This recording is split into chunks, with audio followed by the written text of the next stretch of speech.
நம்ம கம்ப்ளீட் பண்ணியாச்சு. Starting blends எல்லாம் கம்ப்ளீட் பண்ணியாச்சு. போனிக் சவுண்ட்ஸ்க்கு அப்புறம் ஸ்டார்டிங் பிளென்ஸ்க்கு அப்புறம் இப்போ நம்ம எண்டிங் பிளென்ஸ் படிக்க போறோம். ஓகேங்களா?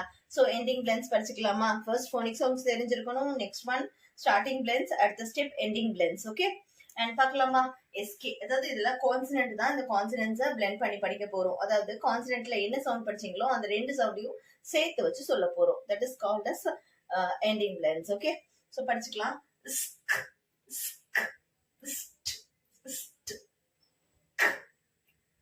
CK சேர்ந்து இக்கு சவுண்ட். CK இக். And the next one imp, imp, ind, ind, ing, ing, ink, ink, int, int. Okay. The next one ilb, ilb, ilf, ilf, ilp, ilp, ild, ild, lim, lim, ilt, ilt. இப்படிதான் read பண்ணி இருக்கணும். Okay, got it? No. Now give an example read பண்ணிக்கலாம். ஒவ்வொரு example, ஒவ்வொரு அந்த ending பிளென்ஸ்க்குமே ஒவ்வொரு example கொடுத்துருக்கு, அதை ரீட் பண்ணிக்கலாம். ஓகேவா? God it? நோ.